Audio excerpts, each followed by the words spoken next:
I don't like that there's a build thing on my head. Wow, build. Mario did Talking Hats better.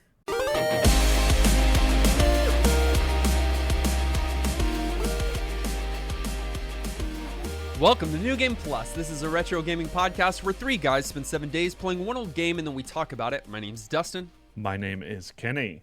Nolan. And this is episode 488, and it is a Patreon poll!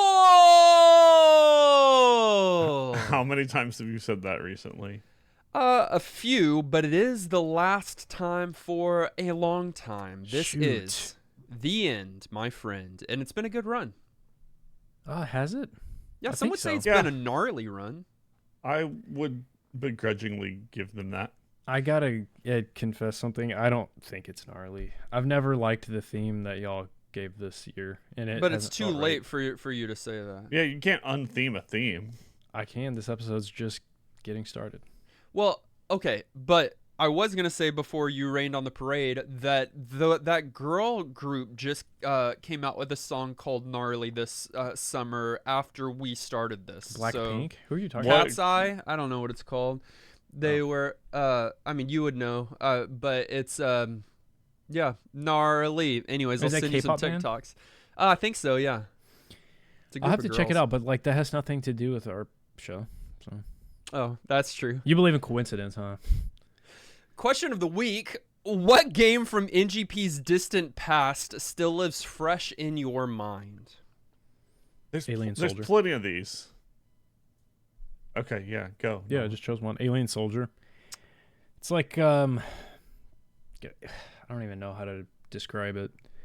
It's like Dark Souls on the Genesis. That's kind not of. true. It's like a bunch of boss rushes.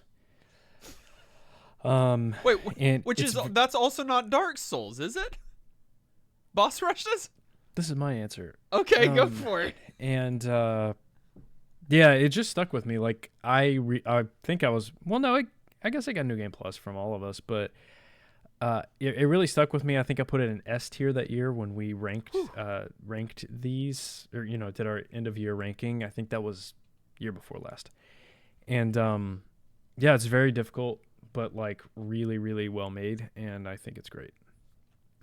Had you played it before? I thought you made. No. Oh no, really? It was your first. No, that's time why that it stuck with me too, because it was like a discovery of it. I had no idea it existed. I didn't recognize the box art or anything. Yeah. So No, it was great.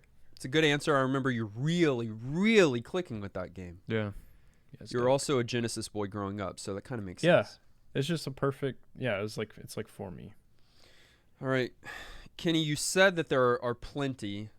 There It was are like 400 but something. Do you have a game or even 8 games to name, or No, what is this going to be? I'll just give you one. I just know I'm full of regret because I just feel real basic. Like this is such a boring answer, but it's easy and it's stuck with me and it's so good. Chrono Trigger. Wait, you are gonna shame him for that answer? Yeah, why are you looking at me like that?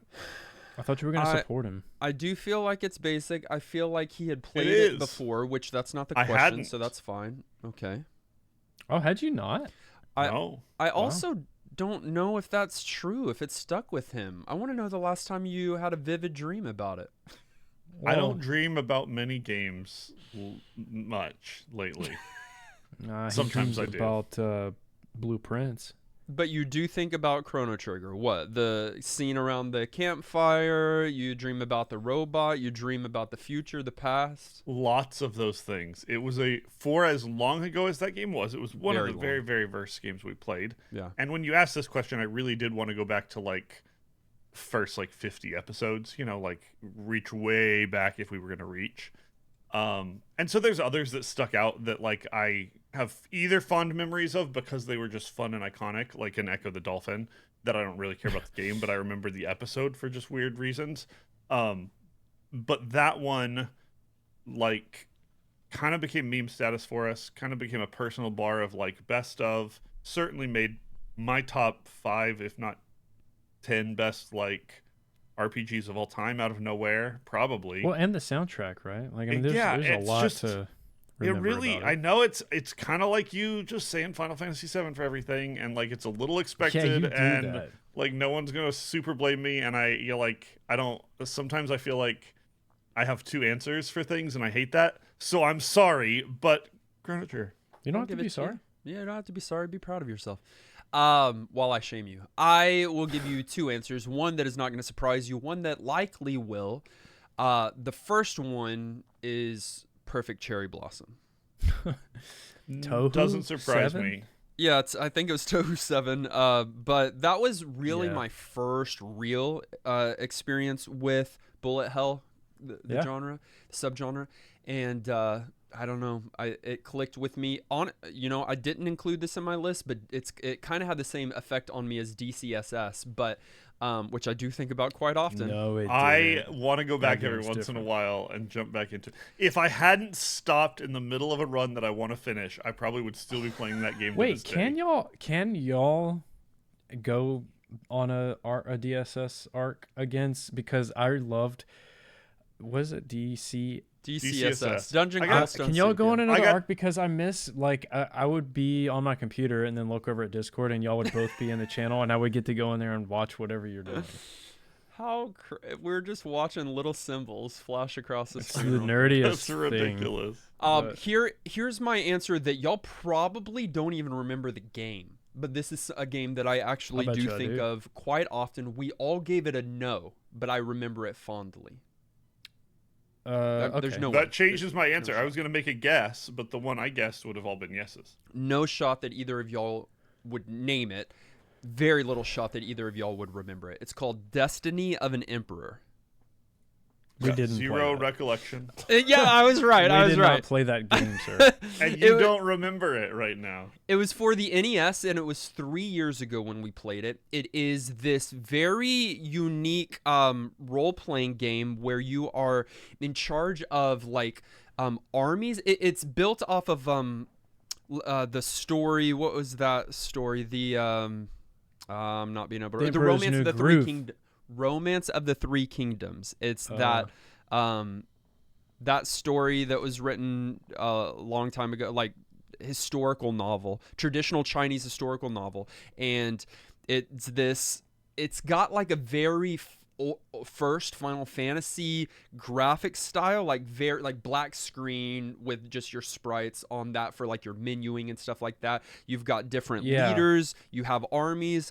It's a weird thing, and for some reason I really loved it that week and played it for hours and hours and beat it, but And then said no. "Oh, absolutely." I said it works for the- me, but this is not a game for everybody. Okay, so you liked it, but you were just defending like the masses from it. I thought this was going to be a regret thing that you like said no, but wish you'd said yes. No. And now you can't stop thinking about it.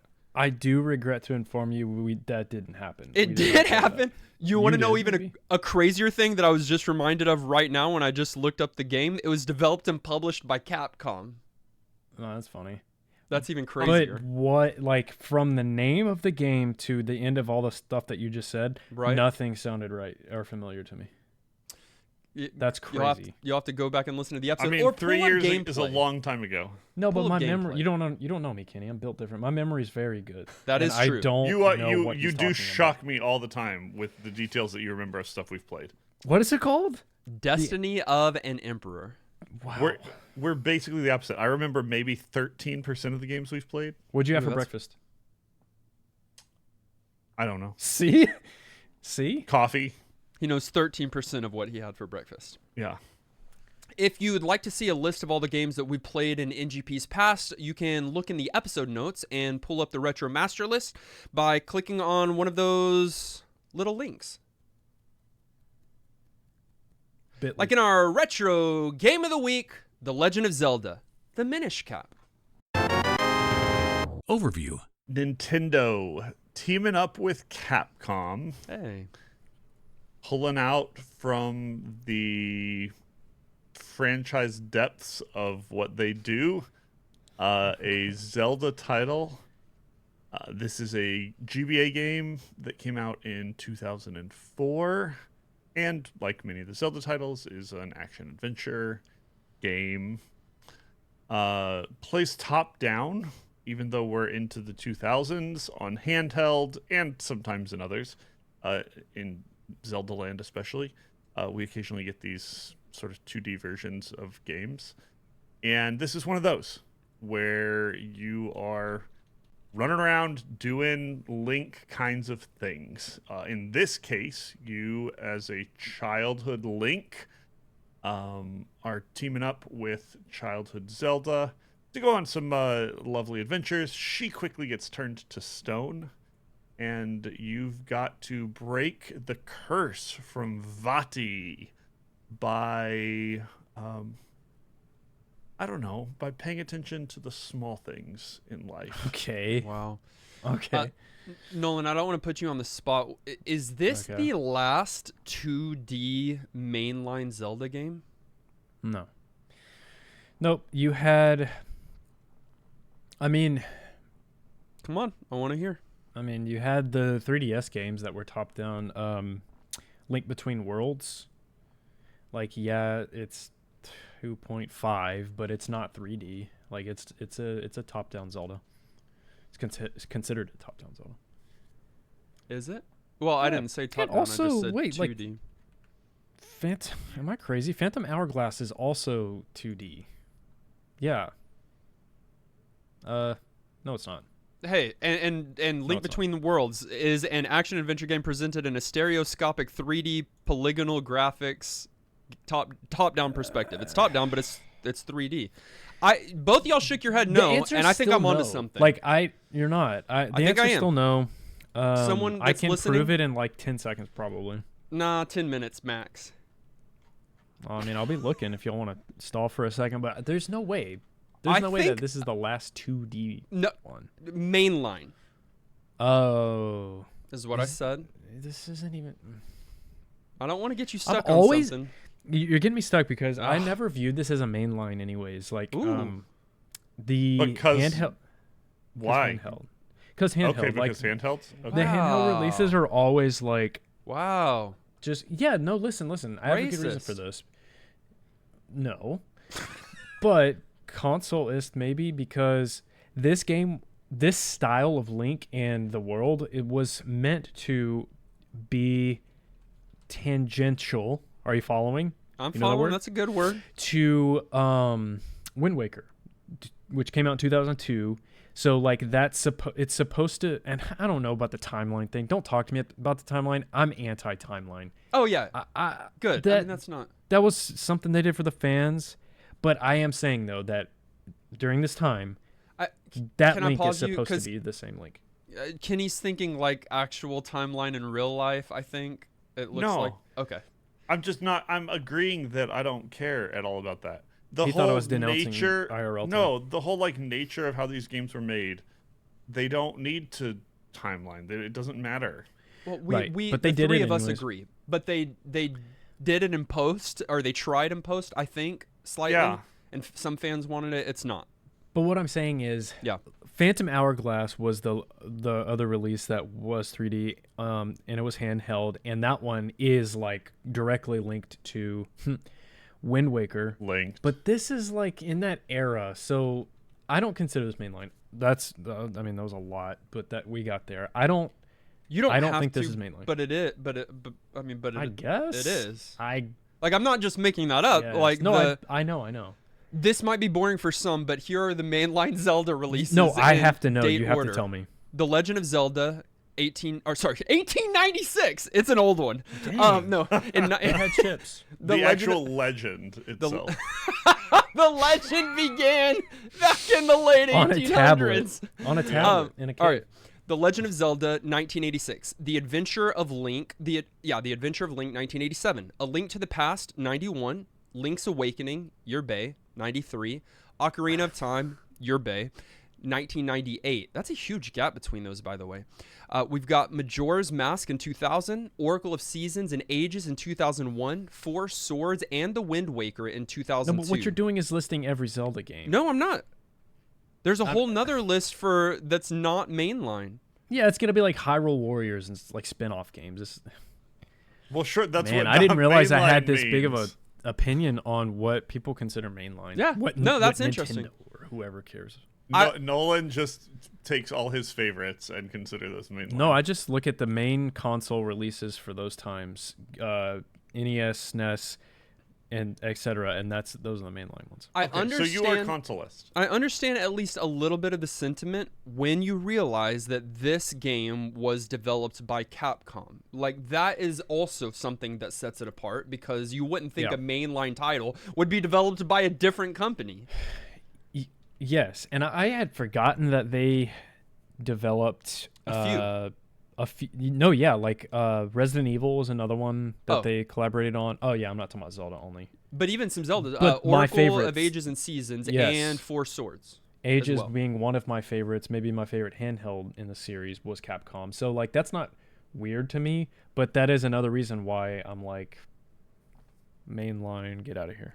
I think for Zelda, Zelda is for sure, but Capcom is the only third-party development company to have collaborated with Nintendo for Zelda. Nintendo must have trusted Capcom, and with reason. I mean, Capcom has a track record, and they create quality. I mean, It's still kind of shocking though, even It is. though Capcom's trusted and amazing. I'm still shocked that Nintendo ever rented that out. Link, right. the biggest thing. especially if it's pretty mainline. High, yeah, it's a especially pretty if it's high honor for them to be trusted like that. What other Zeldas have we played on the podcast? Wind Waker, Yes. Oracle of Ages, Yes. Adventure of Link, Ocarina of Is Time, that two? Zelda yeah. 2, yes. Yeah. Uh, Ocarina of Time. Yes. Ocarina of Time, A Link to the Past. Yes. Only one more. Wow. Y'all both are doing a great job together. Yeah, thank you. We've got this. Is it handheld? Yes. So So not mainline. It's been remade and you Link, Link's Awakening. Yeah, Link's Awakening. And the crazy thing is, last game that we played was the last Zelda game that we played was 3 years ago, I believe, at the end of a summer pool party. I think Was it was it a Link's summer pool party where we had 2 Zeldas pooled in the Oh yeah, I remember Yeah. that summer. in the summer pool party. Huh. Yeah. Okay, so well, it's, pool parties are a good time to get Zelda games in. Just that I FYI guess for so. all of you listening. I guess so. It was submitted by only one person, and it was Neo Kuja thank you, Neo Kuja, for bringing us The Legend of Zelda: The Minish Cap this week. Thanks, dog. We now have a bonus episode exclusive for those on Patreon. Episode is not an over-exaggeration. It's a full episode. And it's an episode that you get to be a part of. Yeah, it's called Expansion Pack, and semi-regularly you get to be a part of the conversation, and we're going to debate, and we're going to scream at each other. We're gonna talk about Have video arguments. games. Yeah, we're gonna scream mostly though. That's kind of the point of it. Yeah, we'll be like goats. You roast us, we roast you. Find out more information at patreon.com/NGP podcast. Gameplay. You're So good. telling me that after all these years that the Minish Cap is sentient? Yeah, dude. I mean, that's pretty clear pretty early. Well, yeah, when you play the game, Kenny, but before this Well, week, sure. had you played the game? No. Nor had I, and so neither But of he's us. also saying that because usually the thing in the title is an object like an ocarina or a Wind Waker. You can't tell me that the ocarina is not sentient. Okay, my point is, even having seen the cover, it had never registered to me that he's wearing a duck on his head. Yeah, it's a duck thing. I don't like it. Hey, can I just up front Ooh. say this? I don't like that thing. Oh, I've never sometimes- liked it. Yeah, sometimes you have hot takes and you're just smoking crack. This is not one of those times. Ezlo's It's so weird. annoying. It's Whoa! like Okay, it's weird. don't make me defend Zelda on you guys. Listen, Zelda has a formula, and the formula is to give Link an annoying companion. So, duh. Yeah. Wow. No. The I made a annoying, point. The annoying thing is not what bothers me. I don't like that. Like, I don't like that there's a build thing on my head. Wow, build. Mario did Talking Hats better. I don't like him either. Cappy? Okay, well, I do. Yeah. Not the I Cappy. I think it works in the Zelda world. It took me by surprise because I didn't know that Link ever has a talking hat in all of his years and iterations. So that was a surprise. But I don't think they overdid it in this game, unless you're smashing select over and over again. I think Ezlo shows up just enough to, and Ezlo is a key part of the story, but Ezlo shows up just enough, not too much. It annoyed me just as much, if not less, than some of other Link's mystical companions in the past. Yeah, no, I'm fine with the like interjections that he makes and all that portion of it. So the Minish Cap early on in the game is what you find out to be the mechanic of the game. So like in Ocarina of Time and Wind Waker, they're referencing the items that you use in that game that you manipulate time with, or the direction of the wind. In this one, you have this guy on your head that lets you go tiny. That's this game's like gimmick. That's this game's like main mechanic, which is like, why I'm gonna stop talking actually. This is an interesting vibe I'm getting from you. Yeah. I will say this. I didn't say it in overview. I played Minish Cap after the fact, like during the era, like when I would have been playing games on my GBA. I never had it, and I never because it wasn't mainline, or probably I probably knew instinctually that I was like, man, this side game, yeah. But I had to play it later. I think more realistically, it just came late in the console's life, didn't it? Drop like 3DS was out. Oh, right. 4, yeah. People had already kind of moved on.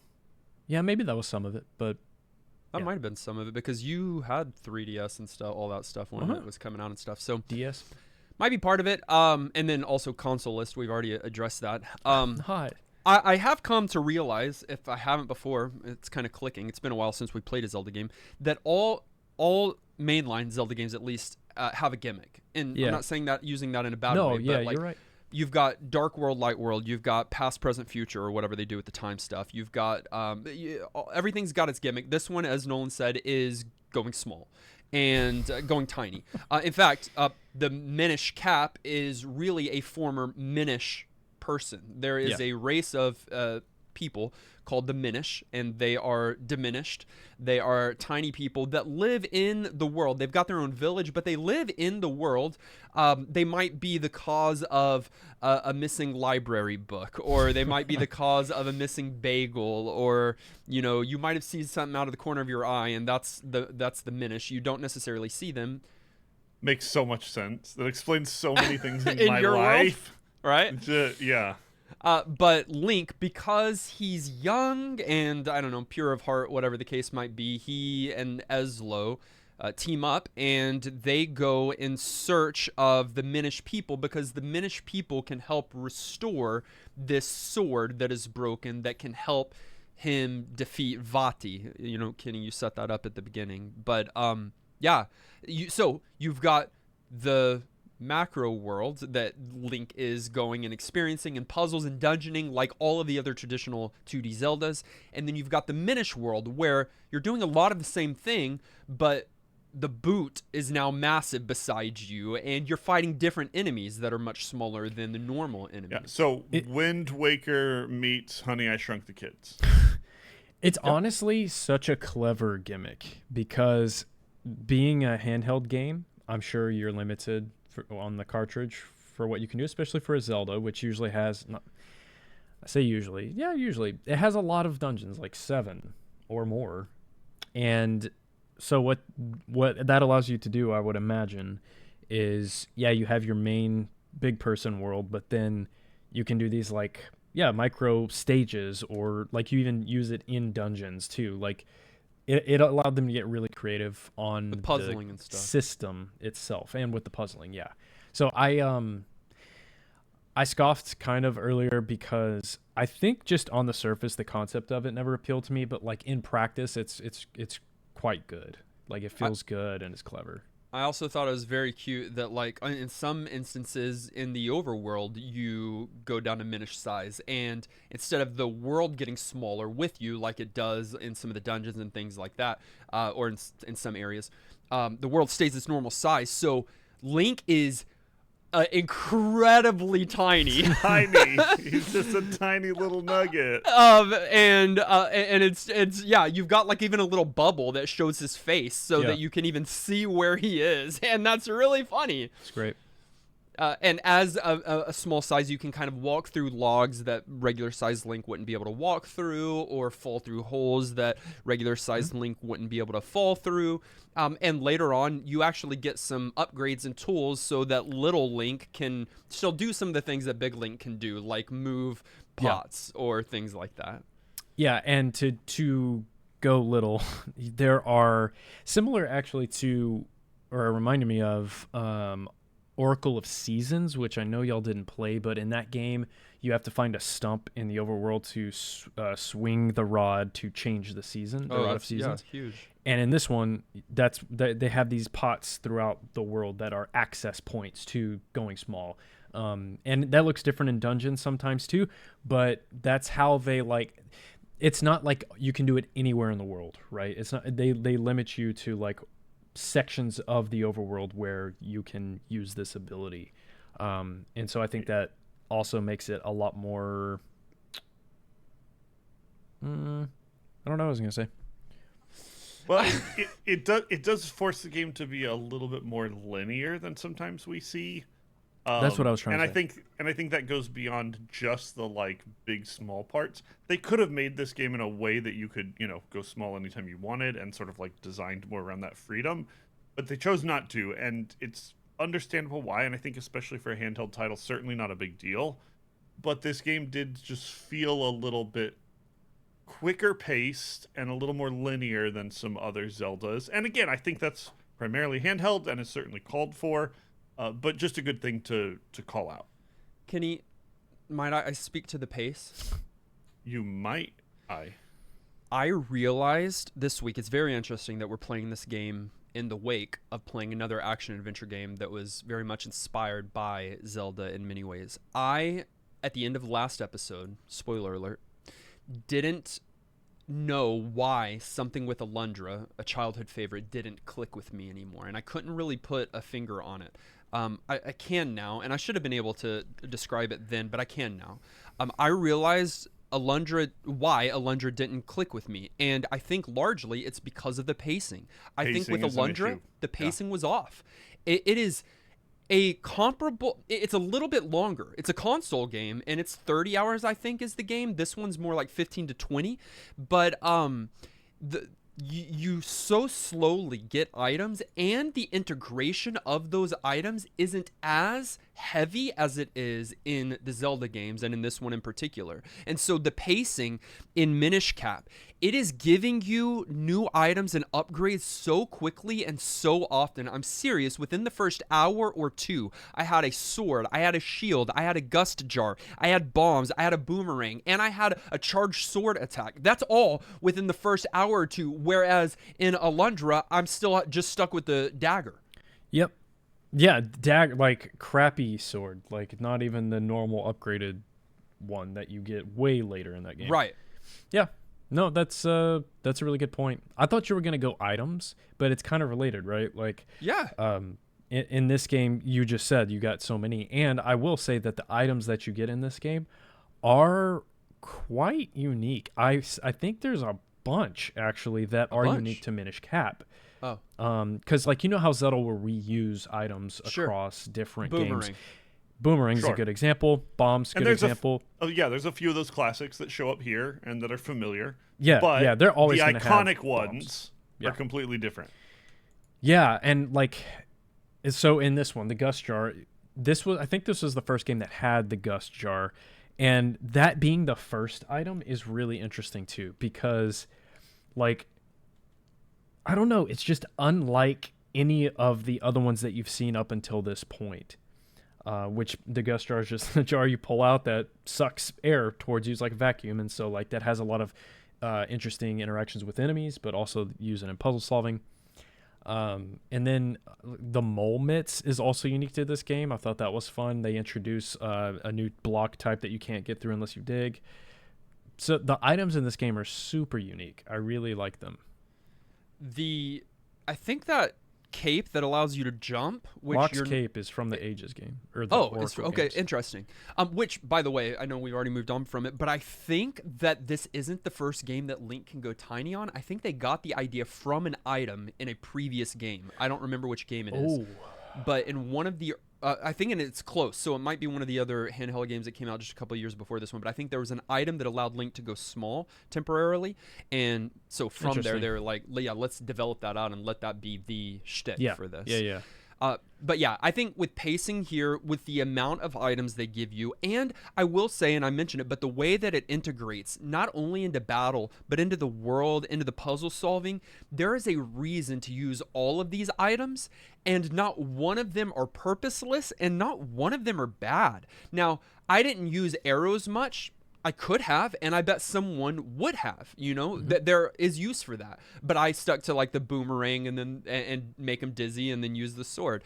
And then even just with all of those items, a lot of them are upgradable. And so you use your rupees to upgrade them to get a bigger bomb pouch and that's most Zeldas. But there's just so much here, and it's all interwoven. It all makes sense. It all helps you to feel stronger and better and more capable as the puzzles and the fights get more difficult. And they reward you for using those new items between, letting you find things or solve puzzles or make progress. But I'm thinking even one like specific boss soon after you find the cane? flip it over cane. Yeah, the Cane of Patchy? Patchy. Whoa. It's called we're Cane of Italian. Samaria in other games. I don't know why they changed it. I don't know how to Patchy. pronounce it, and I will be Italian. inadvertently less offensive than whatever you're doing. But it was great, the boss that came right after that, because it like integrated the need to do Very that good in an integration. interesting way, and was fun and rewarding, and immediately made you feel like this is a cool item.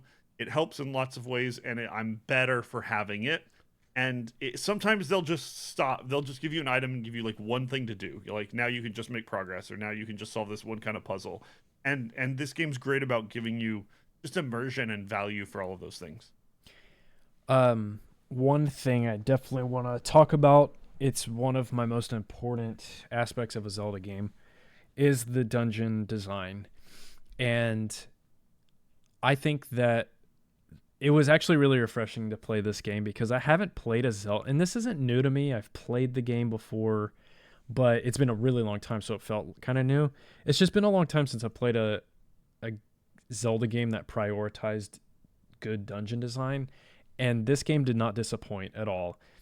With what you're saying, Kenny, about the items being integrated into the boss fights, I think they did the same thing with the puzzling and in the dungeons. They felt larger than what I would have expected a handheld dungeon to feel like, I think. And I really, really like all the dungeons that I played. It's interesting because I like the dungeons here, but I felt like, relative to other games that we've just played recently, that the puzzling wasn't as rewarding for me. You mean other non-Zelda games? Yeah. Like, we've just been in this genre for a minute now.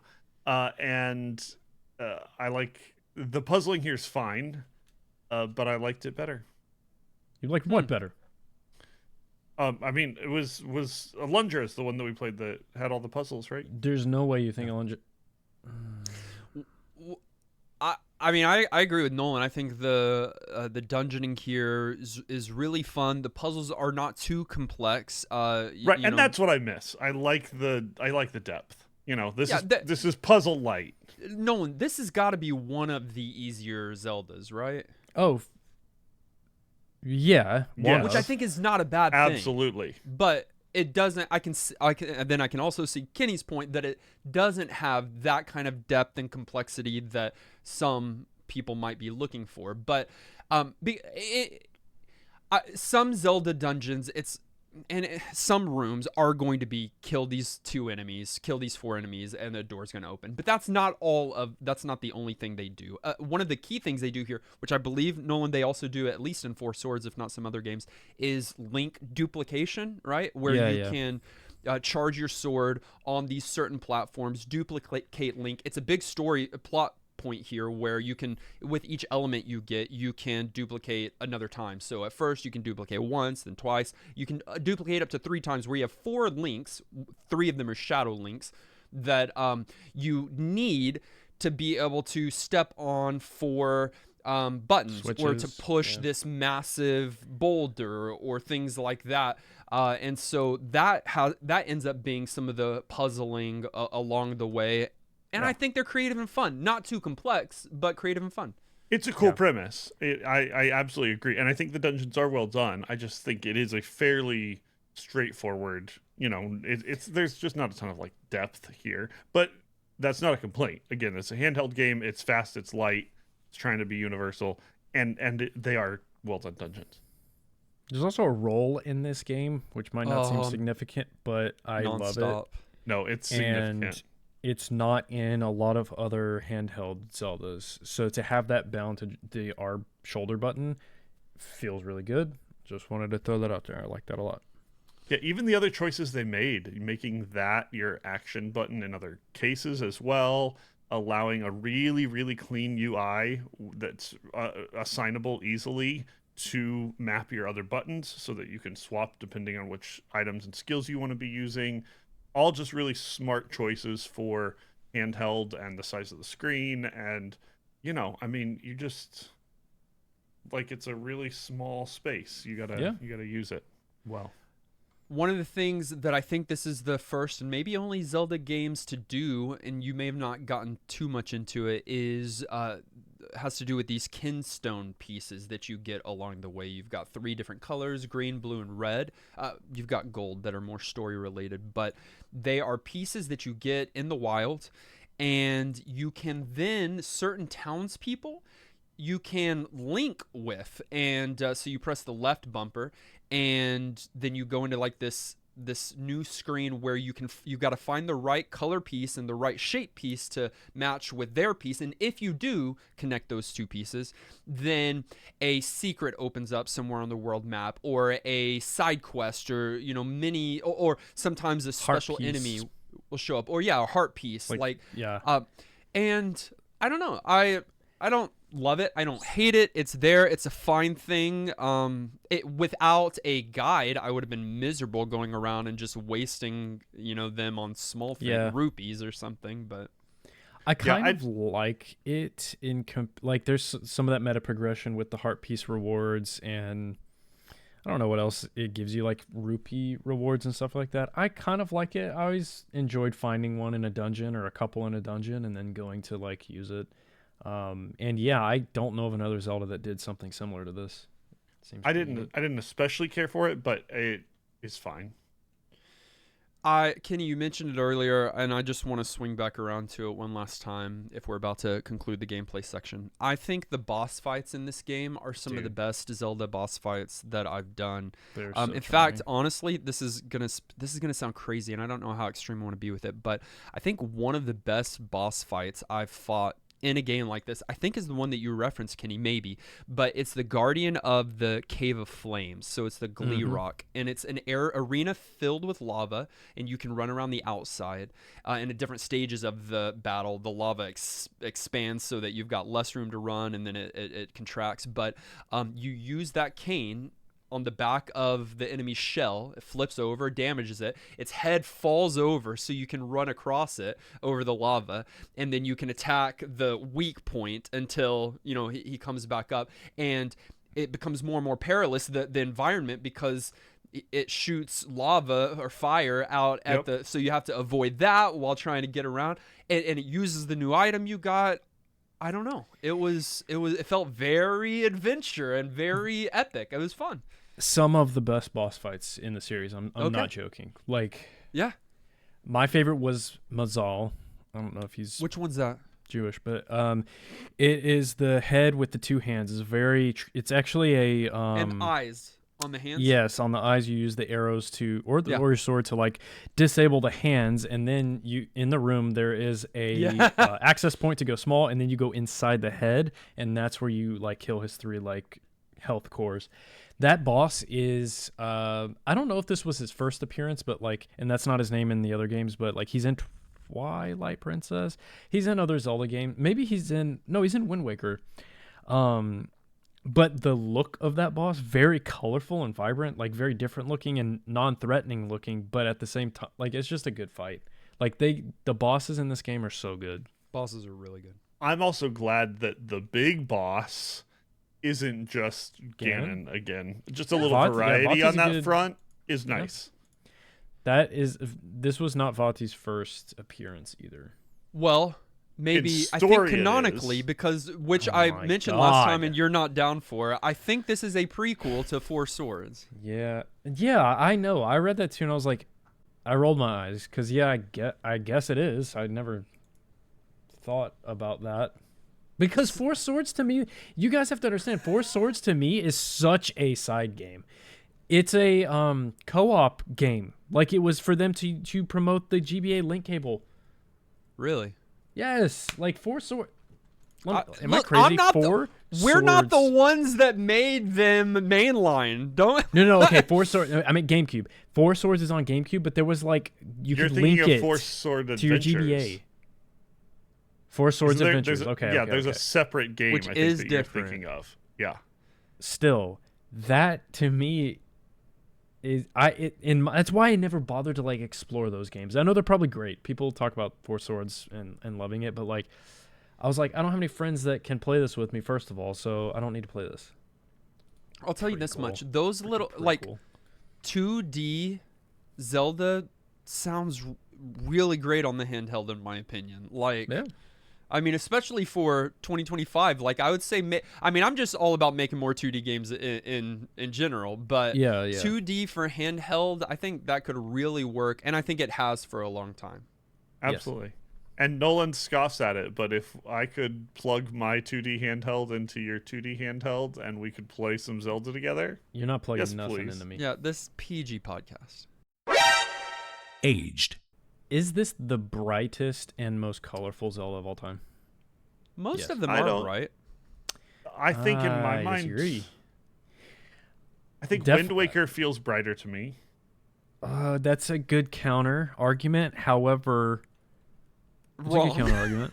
But dude, like It's just very the bright color palette and in colorful. Yeah. general that they chose here just felt a lot more light. And like some of the Zeldas are quite dark, especially like Twilight Princess, even Ocarina of Time is pretty dark in color and tone. So I just thought it's just it's a bright game kind of the whole way through. Art style. Did you find it garish or off-putting? I like it actually. If for no other reason, it stands out as its own like footprint on the series. Like there aren't other Zelda games that kind of look like it, and so I like that. Link's design, I'm not sold on. It's very cartoonish, but not in the way Wind that Waker. not in the way that Wind Waker is. That's cel Very shaded. similar. It's Sort of Dude, Wind Waker's its own inspired thing. by it. They're adjacent. They're cousins. They're not brothers, but they're cousins. That's what I was saying earlier. This game's inspired by that, but it's still got its own design. Like this Link looks different. How did you guys feel about the art style when you were tiny? That's a good point. Like when you're running around, Yeah. just like curious. Like I loved all of the big pieces of like those were some of my favorite parts visually of this game. Was the like connecting pieces, not when you're on the overmap and you're tiny, like whatever, but when you're Yeah. zoomed in and in the weeds, if you were like running around grabbing items and fighting enemies. I just thought they did such a good job with those visuals. I totally agree. I think one of the most visually appealing areas are when you're small and there's these vertical areas that happens a few times during the game Yep. where you like get on a leaf and have to like blow your way across the water. But the graphics there where like the rocks and the trees that are hanging over are so massive. And so it's GBA. Like it's GBA when GBA is really good. Like it's these rich colors. It's these Yep. thick sprites. I think all of those things are good. And I've got to disagree with Nolan on the Link design. I love the Link design. I love when he's not got his hat and he's got that Floppy. little I don't know if it's a ponytail or if it's a cowlick or what, but a he's got ponytail. this That's what other people said, but it looks so cowlickish to me. But I don't know. I love the.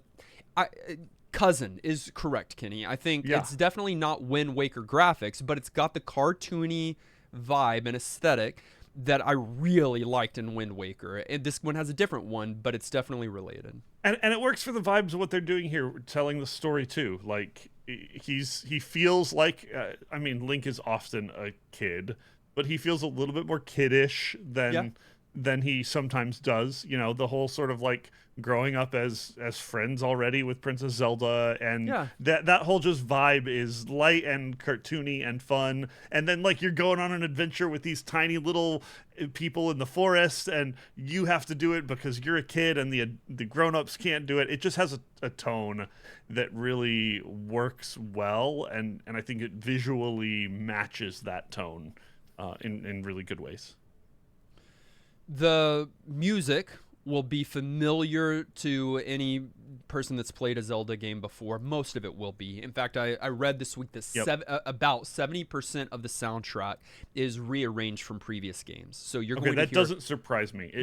It felt like less custom here than most, but very familiar sound effects, very familiar dungeon sounds, very familiar enemy noises, and songs too.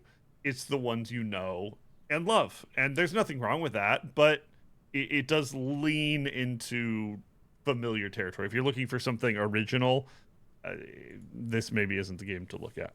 That being said, there are, if 70% was rearranged, 30% is new, and I think it completely blends. Like I think they completely work. I think the main town theme I think is probably new, and then the individual big temples I think each have their own theme, and I think they're very Zelda. Yeah, I agree. Still sounds really good even on the GBA. I think it's really good. I mean, you may have heard of the series. It's a part of a series, by the way. I don't know if we've talked about that yet. Yeah. It's a mainline game. Have I heard of these? Yeah, they call it The Legend of Zelda. Minish Cap serves as a prequel to Four Swords and Four Swords Adventure, which is another handheld game and a GameCube game. And all the Zeldas do not connect story-wise, but apparently this one and those do. Hey, we brought it up when we were talking about Vati. Nolan, you said Vati shows up again. He's a villain a character at least. Yeah, in the Oracle games, actually. Man, so he didn't wait, in the Oracle games? Yeah, I mean, Ganon is also...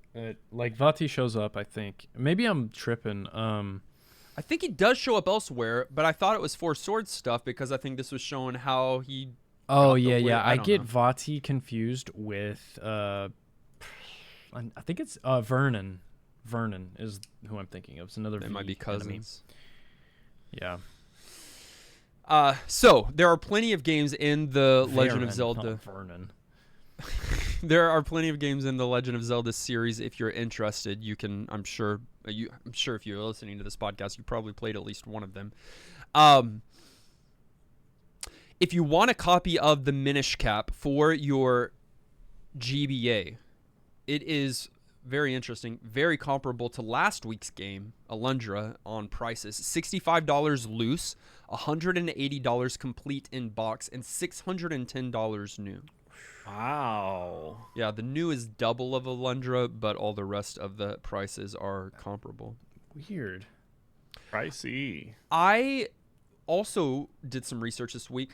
The game sold well on GBA standards. I think it was the 16th best-selling game on the console, which is not bad. Top 20 is rated 20th best on the console.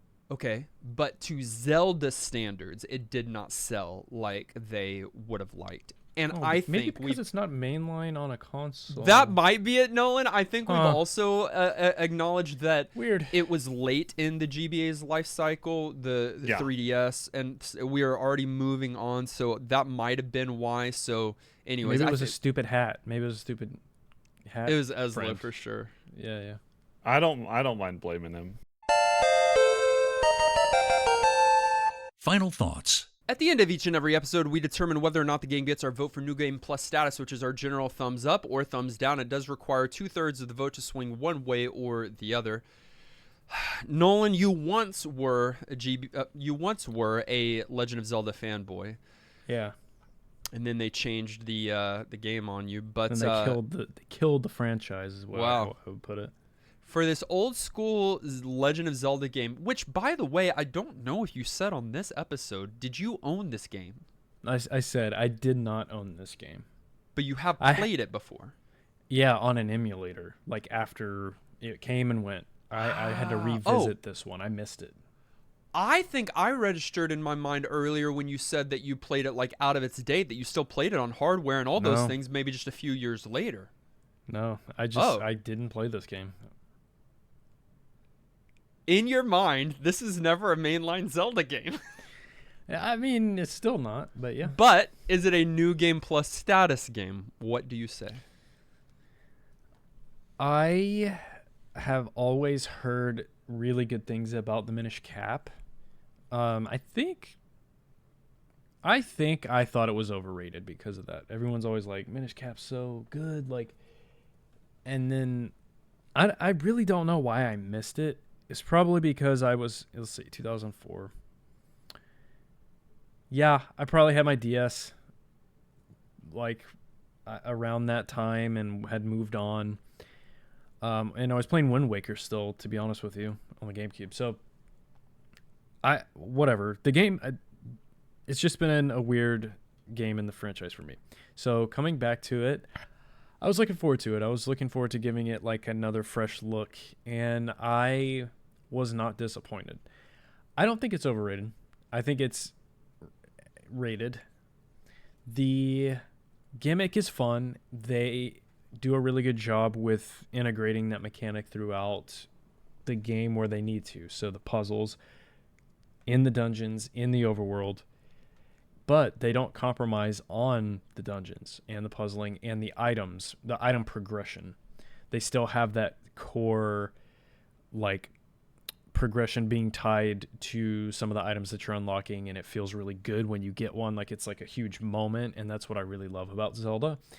So you still get that here, and it's all on handheld, which is another bonus. I really like handheld games, and I just think they did a great job with this. I like the art style of it as well. So it gets NGP easily from me. It's just always been a weird one. I don't know. That's one yes, unsurprisingly, although I was skeptical at the start of this episode. Kenny, go ahead and give it your vote as well. Yeah, I mean, this one's an easy yes. Enough so that I think the more interesting question is where this ranks versus other Zelda games. I would like to have that conversation too. And while I think this is a good title, I do think that I prefer some of the others overall. This is a good game.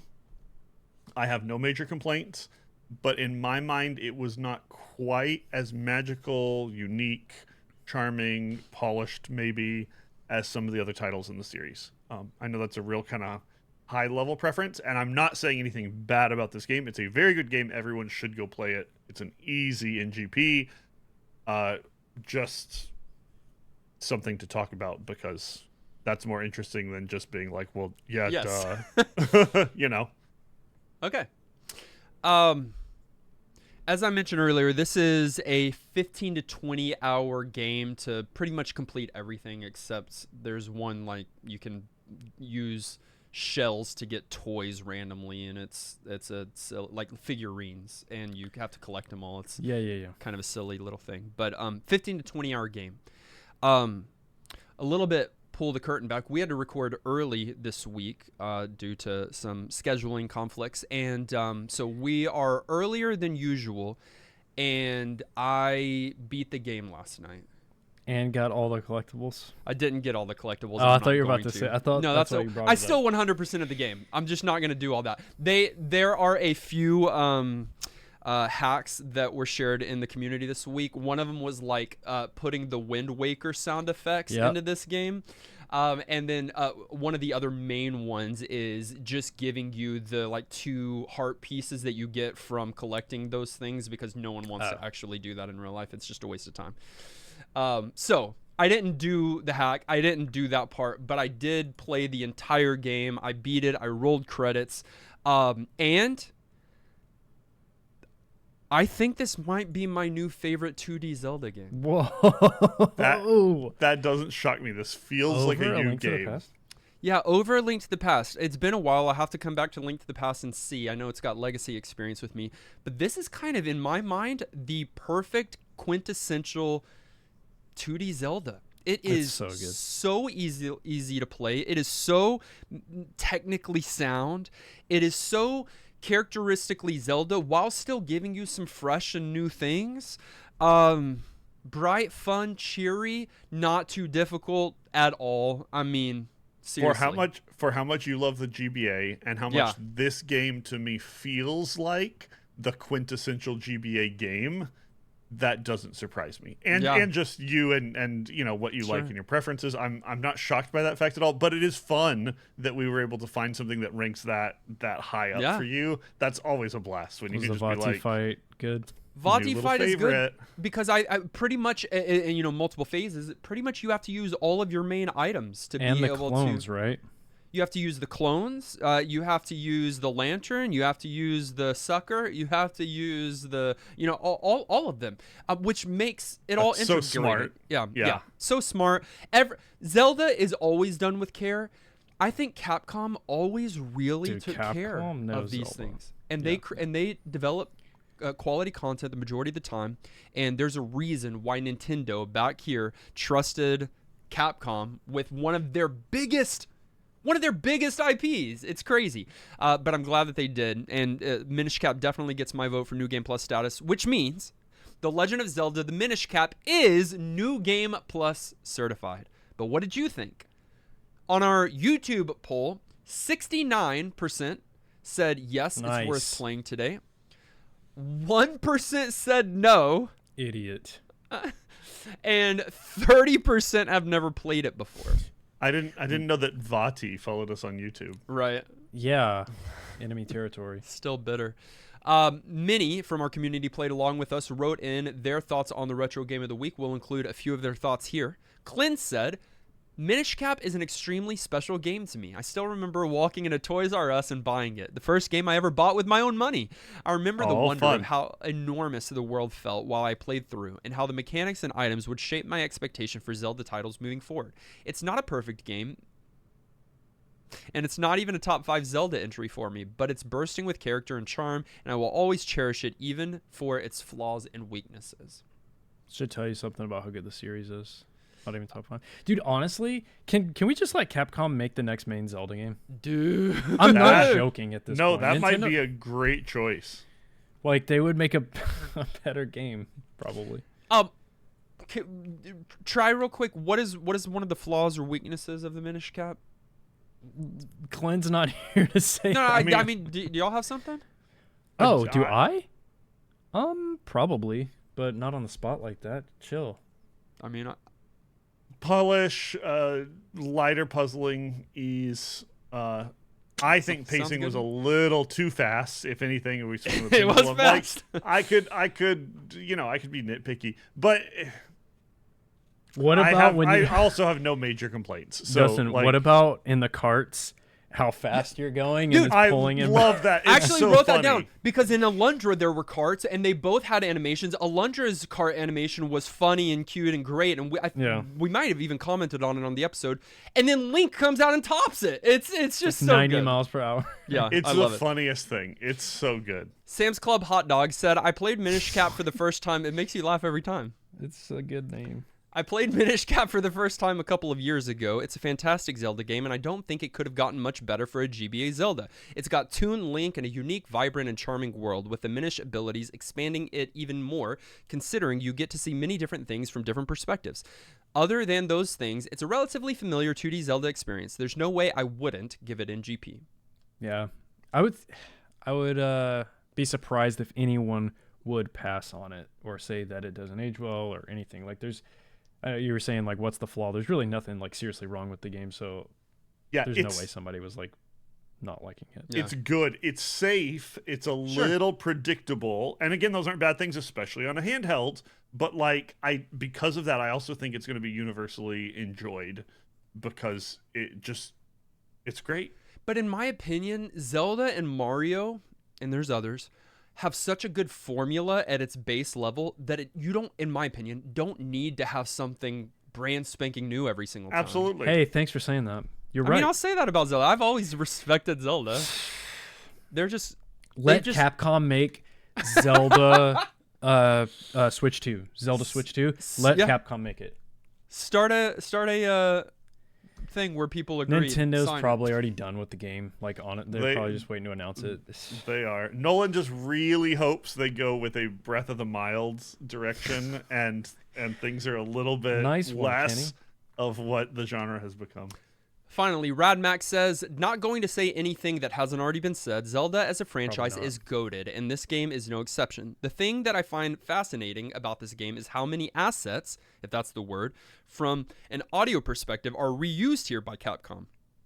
Link's voice and a considerable amount of the music are straight from the N64 titles, and a number of auxiliary sound effects come from other games, like Link to the Past as well. Interesting. Nintendo should share more, particularly with companies with such strong track records like Capcom. FromSoft is doing an exclusive title for the Switch 2. Imagine a Souls-like Zelda game. I don't want that either. No. Like, no. That's a step too far. And don't just share with anybody, which obviously Nintendo is not going to, and Nintendo, you're not listening to us for advice anyways. But yes, Screw Capcom. you. There are some. And hey, Nintendo even did that relatively recent with the music Zelda spin-off stuff, right?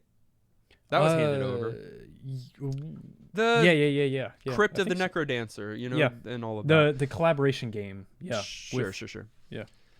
Thank you for sending in your thoughts on the Retro Game of the Week. You can do that each and every week to ngppodcast@gmail.com or hop into our Discord. We've got a commentary channel there. We'd love to feature your thoughts as a part of our episode next week. But for now, we're setting aside The Legend of Zelda the Minish Cap. And guys, this feels weird and great. We are randomly selecting from our Retro Master list. You're not feeling it, Nolan? I'm not I've feeling it. missed it. I was getting really used to every week being a Patreon pool. No, we did the compressed pool party this year, Right. and didn't spread it out, and I missed the random games sprinkled throughout. Well, no, how people say there's too much of a good salt. Yeah. I don't believe in There, that. no, there's too much of a good thing. All right. Well, get ready for a really, really, really terrible game. Randomizing now. We're playing a game that does not have a dedicated Wikipedia page. Good sign. Holy. Good sign. Is it? It's been a while. It's been a while since that's been a thing. for us. And it's a game that's on the Super Nintendo. Oh yeah, that makes no sense. Yeah, I know. You'd think Okay. it would be unless it's that bad. It is based off of an IP, an animated adventure comedy film that released in 1993. Okay, you're saying a lot of words. I kind of wish they weren't all strung together, though. I think the movie was based on a children's picture book. Wait, so this is a game based on a comedy movie based on a book Yeah, based on a book.